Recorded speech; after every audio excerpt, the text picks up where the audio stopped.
Well, But so well, was he up for it though? I guess I just big like well, he didn't have let the me, vigor for this well, but fight. let me About be, but he wasn't well, campaigning no, no, that no, wait, vigorously. first of all, you're, Way less. And he wait, wasn't out there that at is, all. He but, wasn't good off the cuff. He Tim, wasn't doing press But conferences. Let's Tim, just be real. Like he Tim, didn't do debate events. Tim, that's not true. I guess I wonder if you feel this. Like some of us feel let down because I don't think that he was able to live up to his rhetoric on that. He wasn't capable at his age of making the case from a communication standpoint. There's a lot of the good things he did people didn't know about because he wasn't capable of making a vigorous case. Obviously, he wasn't capable of making a vigorous case on the debate stage.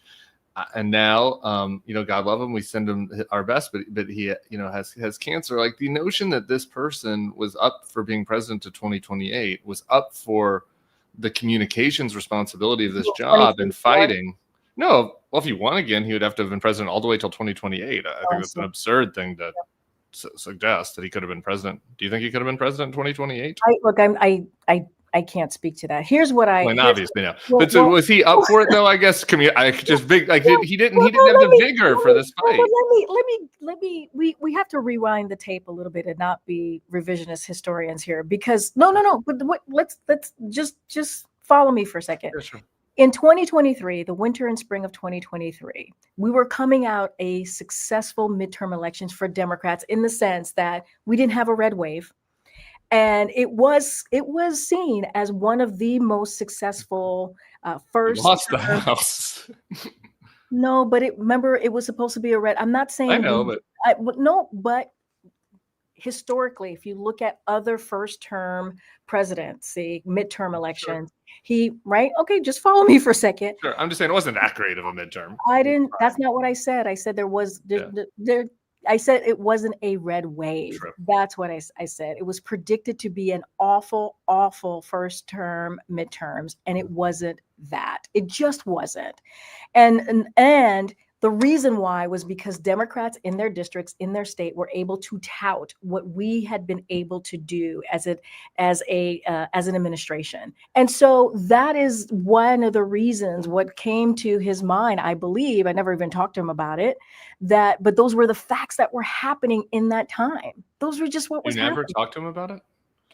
I was being the oldest president in history and having to run against Donald Trump and trying to insurrection. You never talked to him about his age? I was not part of his political decision. That was not something I did. Remember, I've always talked about a Hatch Act. That was not something I did. I never asked him about. It was his decision to make. He made it.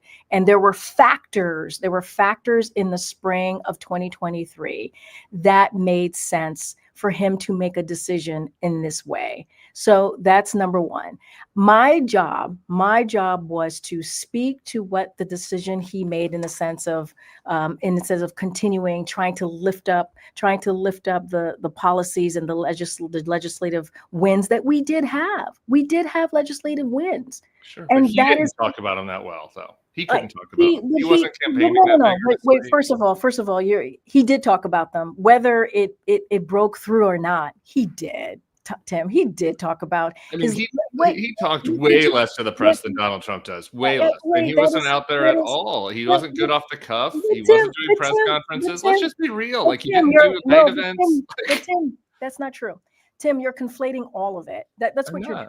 No, you're telling me he didn't talk well about it. Then you're telling me he didn't talk at all. He didn't do either. He didn't talk very often, and when he did, it wasn't very good. He sounded very old. Maybe you weren't paying attention to what we were doing at the White House. But I paid attention. I'm with you on the policies. I'm talking about his performance. The president spoke to the American people a couple times a week. He traveled and did domestic travel and talked directly to the American people. We are talking about a time politically that is incredibly partisan. It is hard. It's hard to break through any messaging. And it was an incumbency as well. All G7, G10 countries had a really difficult time if they were an incumbent getting reelected because of COVID, because of the economy. There are many factors that will play a part in this, in what happened in 2024. That is just true. That is just fact. The reason he made the decision at the time in 2023, there were factors there that led him to make a decision to run for re-election. It was a different time in what he was able to get accomplished and the midterms, which matter, and him being the only person to have been beaten Donald Trump, there were factors in that decision as well. So, this is a president that used his platform to try to do good.